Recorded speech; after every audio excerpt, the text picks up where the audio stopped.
പ്രിയമുള്ള സഹോദരന്മാരെ, സഹോദരിമാരെ, ഏവർക്കും ദൈവാനുഗ്രഹം എപ്പോഴും ഉണ്ടായിരിക്കട്ടെ. ബിസ്മില്ലാഹിർ റഹ്മാനിർ റഹീം. ഇല്ലദീന അഹ്സനുൽ ഹുസ്നാ വസിയാദത്തുൻ.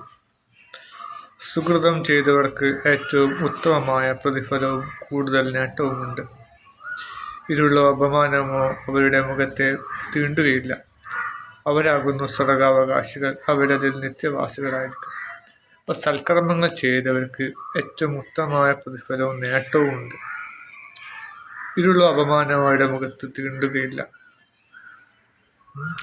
അവരാകും സ്വർഗവാസികൾ, അവരതിൽ നിത്യവാസികളുമായിരിക്കും. അപ്പോൾ ഉത്തമ പ്രതിഫലമുണ്ട്, നേട്ടവുമുണ്ട്. ഇഹലോകത്തും അവർക്ക് പരലോകത്തൊക്കെ നേട്ടമുണ്ടാവും അവർക്ക്.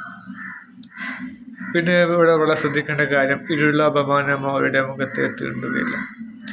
ഇരുളുണ്ടാവില്ല അവരുടെ മുഖത്ത്. ചില ആൾക്കാരുടെ മുഖത്തുണ്ടാവും ഒരു കറുപ്പ്, അല്ലേ, കണ്ണിൻ്റെ ഭാഗത്ത് ഒരു കറുത്ത പാട്, കറുത്തിരുണ്ട മുഖം, വിഷമം നിറഞ്ഞ മുഖം, കോപിഷ്ഠനായ മുഖം, അല്ലേ.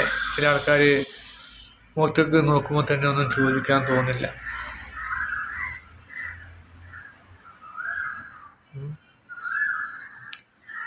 പിന്നെ ഒരിക്കൽ ഞാൻ ടൗണിൽ നിൽക്കുമ്പോൾ ഒരു ഭിക്ഷക്കാരൻ വന്നിട്ട്, പല ആൾക്കാരും ഉണ്ട്, പല ടൗണിൽ, കോഴിക്കോട് ടൗണിലാണ് പല ആൾക്കാരും.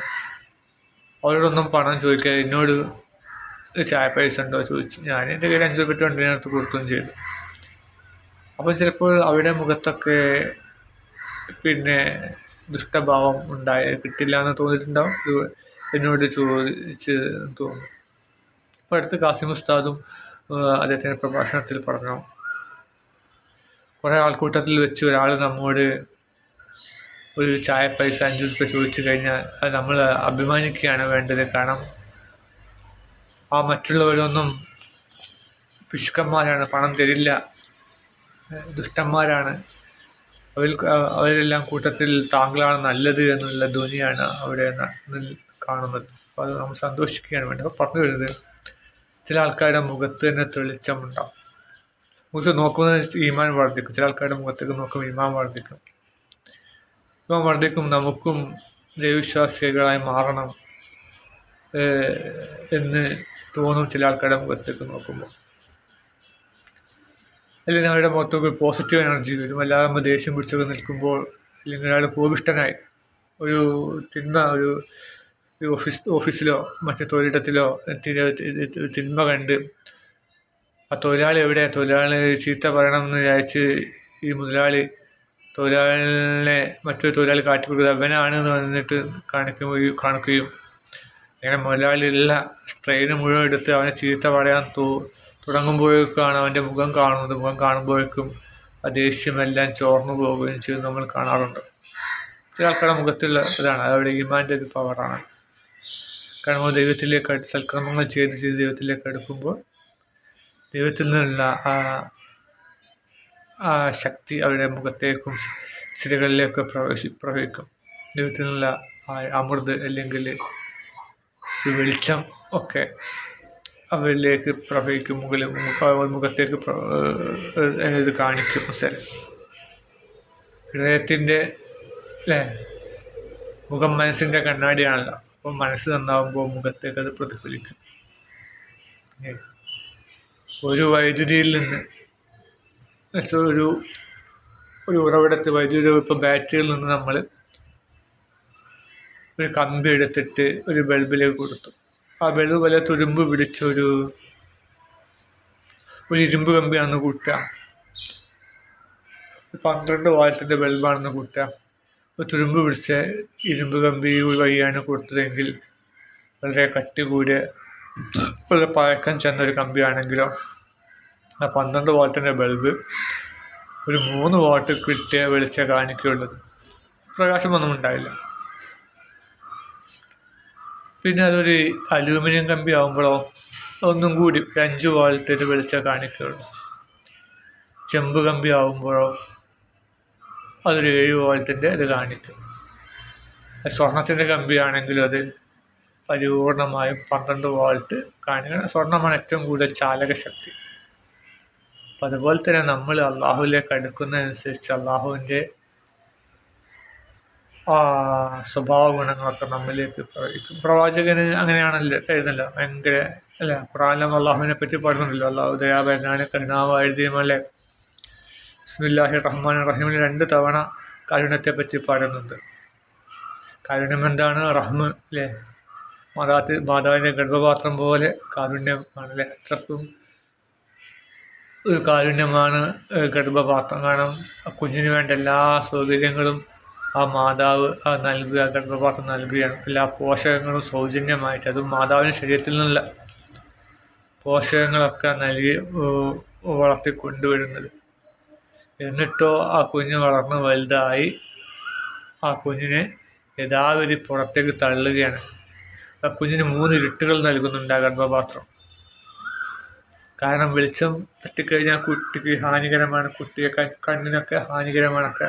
ഒരുപാട് വളർച്ച പ്രാപിച്ചു വരികൊണ്ടിരിക്കുകയാണ്. അപ്പം 3 ഇരുട്ടുകളാണ്. ഒന്ന് ആ മാതാവിൻ്റെ ശരീരമാകുന്ന തൊലി, പിന്നെ മാംസം, പിന്നെ ഗർഭപാത്രത്തിൻ്റെ ഇതിനൊക്കെ 2-3 ഇരുട്ടുകൾക്കുള്ളിലാണ് ആ കുഞ്ഞ് വളരുന്നത്. പരിപൂർണ വളർച്ച പൂർത്തിയായി കഴിഞ്ഞാൽ ആ കുഞ്ഞ് തല കീഴായി മാറി. സാധാരണഗതിയിൽ കാല് താഴെയും തല മുകളിലാണ് ഉണ്ടാവുക. കാരണം അങ്ങനെ നിന്നാൽ ആ കുഞ്ഞിൻ്റെ വളർച്ച പൂർത്തിയാവുക. തല കുത്തനെ നിന്ന് കഴിഞ്ഞാൽ കുട്ടി മരിച്ചു പോകും. പക്ഷെ പുറത്തേക്ക് വരുമ്പോൾ കാലാണ് ആദ്യം വരുന്നതെങ്കിലോ കുട്ടീൻ്റെ കാലൊക്കെ ഒടിഞ്ഞു പോകും. കാരണം അത്രക്കും ഇടുങ്ങിയ വഴിയിലൂടെയാണ് പുറത്തേക്ക് വരുന്നത് അല്ലേ. അപ്പോൾ ഒറ്റ തലമാർന്ന് തലഭാഗം ആദ്യം കൊണ്ട് വരും, പിന്നെ ശേഷം കൈയും കാലും. അപ്പോൾ ഇതൊക്കെ അള്ളാഹുവിൻ്റെ ഒരു കാരുണ്യം യുക്തിയുമായി അടങ്ങിയിട്ടുണ്ട്. അത് മാത്രമല്ല, ബ്ലാഡർ എന്ന സംവിധാനമുണ്ട്. ഒരു ദ്രാവകം ഉണ്ട് ശരീരത്തിൽ, മാതാവിൻ്റെ ശരീരത്തിൽ. അത് പൊട്ടും. അതുപോലെ കൊഴുപ്പ് നിറഞ്ഞ ഒരു ദ്രാവകമാണ്. അത് പൊട്ടുമ്പോൾ എന്ത് ചെയ്യും? വളരെ എളുപ്പത്തിൽ കുട്ടി പുറത്തേക്ക് വരും. അല്ലെങ്കിൽ കുട്ടിക്ക് പല പരിക്കുകളും പറ്റും, കുട്ടിക്ക് പല പ്രയാസങ്ങളും, കുട്ടിക്ക് എല്ലൊടിയുക അല്ലെങ്കിൽ മറ്റു പ്രശ്നങ്ങൾ, കാഴ്ച നഷ്ടപ്പെടുക, കേൾവി നഷ്ടപ്പെടുക, വികലാംഗനാവൊക്കെ പലതും സംഭവിക്കും ആ ബ്ലാഡർ ഇല്ലെങ്കിൽ. ചിലപ്പോൾ ചില സ്ത്രീകൾക്ക് ബ്ലാഡർ ആദ്യം പൊട്ടിപ്പോകും. അപ്പോൾ ഗർഭം അല്ലെങ്കിൽ കുട്ടിയുടെ പ്രസവം വളരെ പ്രയാസകരമായി മാറും. അതൊക്കെ അപ്പോൾ അത്രയ്ക്കും സൗകര്യങ്ങളും കാരുണ്യവും ഒക്കെ നിറഞ്ഞതാണ് മാതാവിൻ്റെ ഗർഭപാത്രം. ആ റഹ്മ എന്നുള്ള പദമാണ് അള്ളാഹുവിന് ഉപയോഗിച്ച കാരുണ്യമാണ്. 2 തവണ റഹ്മാൻ റഹീം. റഹ്മാൻ എന്ന വാക്ക് തന്നെ വലിയൊരു സൂപ്പർലേറ്റീവ് ഡിഗ്രി. റഹീം എന്ന് പറഞ്ഞാൽ അന്നും കൂടി സൂപ്പർലേറ്റീവ് ഡിഗ്രിയാണ്. അപ്പോൾ ഇങ്ങനെയൊക്കെ കാരുണ്യമുള്ളവനാണ് ദൈവം. ആ ദൈവത്തിൻ്റെ കാരുണ്യമൊക്കെ നമ്മിലേക്ക് വഴിഞ്ഞൊഴുകാൻ തുടങ്ങും നമ്മൾ അള്ളാഹുവിലേക്ക് അടുക്കുന്നതോടുകൂടി. അതിൻ്റെ ഒരു പൂർത്തീകരണമാണ് പ്രവാചകനിൽ കണ്ടത്. മനസ്സിലായേ? പ്രവാചകൻ കിടന്നുറങ്ങുമ്പോൾ അതിൻ്റെ കുപ്പായ കയ്യിൽ ഒരു പൂച്ചക്കുട്ടി കൊണ്ട് കിടന്നു അല്ലേ. നമ്മളെ കുപ്പായ കൈ പോലെയല്ല പണ്ടത്തെ കുപ്പായ കൈ. ഇപ്പം സ്ത്രീകൾ ഒരു പ്രത്യേക ഒരു പാൻറ് ഇടുണ്ടല്ലോ, പാലാസോ എന്ന് പറഞ്ഞിട്ട്, അതുപോലത്തെ ഒരു വലിയൊരു കൈയാണ്. ഒരു പൂച്ചക്കുട്ടിയൊക്കെ സുഖമായിട്ട് കിടക്കാൻ കഴിയും. അന്ന് അങ്ങനത്തെ ഫാഷൻ അങ്ങനെ ആയിരിക്കും ചിലപ്പം. പ്രവാചകൻ എന്ത് ചെയ്തു? ആ കൈയിൻ്റെ ഒരു ഭാഗം കൊണ്ട് മുറിച്ചു. പൂച്ചക്കുട്ടിയുടെ ഉറക്കം നഷ്ടപ്പെടുത്തരുത്. ഇങ്ങനെയൊക്കെ പല സംഭവങ്ങളും പ്രവാചകൻ്റെ കാരുണ്യവുമായിട്ട് ബന്ധപ്പെട്ട പലതും പ്രവാചകൻ ജീവിതത്തിൽ കാണാൻ കഴിയും. അപ്പോൾ അള്ളാഹുവിൻ്റെ കാരുണ്യം പ്രവാചകൻ അള്ളാഹുവിലേക്ക് അടുക്കുന്നതിനനുസരിച്ച് അള്ളാഹുവിൻ്റെ കാരുണ്യം പ്രവാചകനിലേക്ക് വരും. അപ്പോൾ നമ്മൾ അള്ളാഹുവിലേക്ക് അടുക്കുന്നതിനനുസരിച്ച് നമ്മുടെ ഗുണങ്ങൾ നമ്മിലേക്ക് വരും അല്ലേ. നമ്മളിപ്പോൾ സിനിമ മമ്മൂട്ടിയെ കൂടുതൽ ഇഷ്ടപ്പെട്ട് കഴിഞ്ഞാൽ എന്തെങ്കിലും മമ്മൂട്ടി നടക്കുന്നവരെ നടക്കാൻ ശ്രമിക്കും. മമ്മൂട്ടിൻ്റെ ശബ്ദങ്ങൾ അനുകരിക്കാൻ തുടങ്ങും. മമ്മൂട്ടിയുടെ വേഷങ്ങൾ നമ്മൾ അനുകരിക്കാൻ തുടങ്ങും. മമ്മൂട്ടിൻ്റെ സ്വഭാവങ്ങൾ, മമ്മൂട്ടിയുടെ ഇഷ്ടങ്ങൾ ഇടക്കാന്ന് പഠിക്കും നമ്മൾ. മമ്മൂട്ടിയുടെ ഒറ്റ ഇൻ്റർവ്യൂ നമ്മൾ നഷ്ടപ്പെടുത്തിലൊക്കെ കാണും. എന്നിട്ട് മമ്മൂട്ടിൻ്റെ സ്വഭാവങ്ങൾ, മമ്മൂട്ടി കഴിക്കുന്ന ഭക്ഷണങ്ങൾ, വേഷങ്ങൾ, ഇതൊക്കെ നമ്മൾ അനുകരിക്കാൻ തുടങ്ങും.